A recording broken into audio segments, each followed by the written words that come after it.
Bonsoir les filles, c'est encore moi Juliette. Donc ça c'est ma deuxième vidéo et pour cette vidéo j'avais juste envie rapidement de brosser le portrait entre guillemets de l'endométriose. Pour faire simple, c'est ce que j'explique à ma famille, mes amis qui me demandent souvent mais c'est quoi, comment, nanana, mais t'as tes règles et t'es à l'hôpital, c'est pas possible.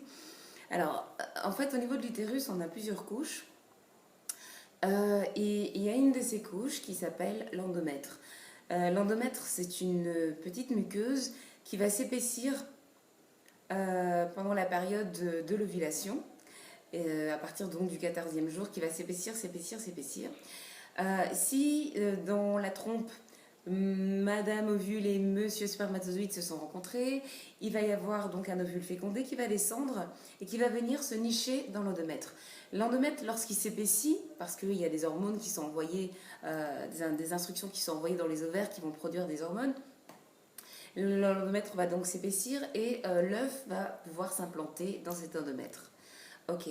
Lorsqu'il n'y a pas fécondation, le cerveau, pareil, envoie des informations aux ovaires en disant il n'y a pas fécondation, donc balayez-moi tout ça. Et l'endomètre va se desquamer, ok, avec cet ovule non fécondé, et tout ça, c'est ce qui va constituer les règles.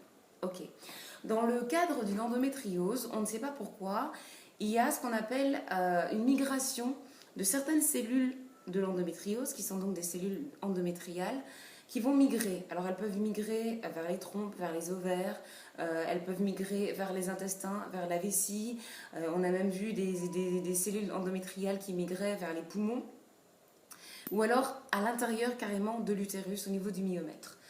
Le problème, c'est que ces cellules qui vont donc migrer, dans leur code génétique, elles ont exactement les mêmes ordres de fonctionnement que si elles étaient dans l'endomètre. Ça veut dire quoi?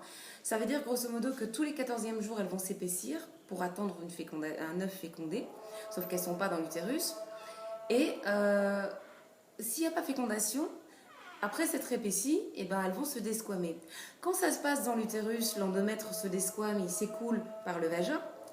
Et quand c'est dans la vessie, dans les intestins, dans les ovaires ou ailleurs, bah, ce sang s'écoule et il n'a aucune voie d'évacuation. Résultat des courses, 1. Ce sang écoulé va être considéré comme à peu près pour l'organisme comme une attaque, donc comme des microbes, donc il va y avoir une réaction de l'organisme. Ça va créer des inflammations parce que ce sang n'a rien à faire là. Il va irriter la vessie, les intestins, tous les organes où il se trouve. Et on va avoir, parce qu'il y a cette irritation, on va avoir des organes qui se sentent pas bien, qui sont inflammés. Cette inflammation va évidemment créer des douleurs.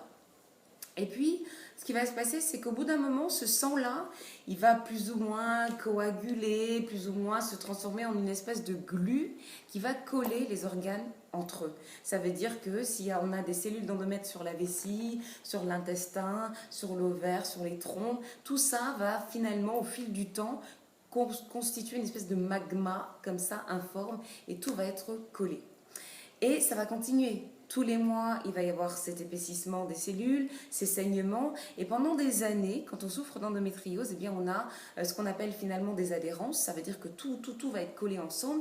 Et au lieu d'avoir un utérus qui est complètement à l'aise, avec une trompe et des ovaires qui flottent dans le liquide péritoine, ok, ce qu'on appelle le péritoine, c'est toute cette enveloppe où se trouvent tous ces organes-là, eh bien, on a quelque chose de complètement compact. Voilà.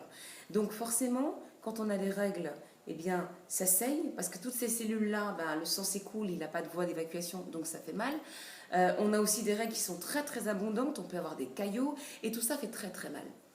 Parce que ça fait très très mal, eh bien, je trouve ça parfois marrant parce qu'il y a des filles qui donnent des petits conseils sur internet ou sur des blogs en disant moi je suis contre les médicaments, je trouve que quand on a des règles, quand on prend du Spasfon ou du Doliprane, il ne faut pas exagérer. Je vous assure mes cocottes, quand vous avez une endométriose stade 4, donc sévère comme celle que j'ai, le Spasfon et le Doliprane, c'est comme des bonbons, d'accord? Donc effectivement, à ce moment-là, il va falloir prendre des médicaments beaucoup plus importants, mais on y reviendra. Ça, c'est vraiment pour expliquer le phénomène de l'endométriose.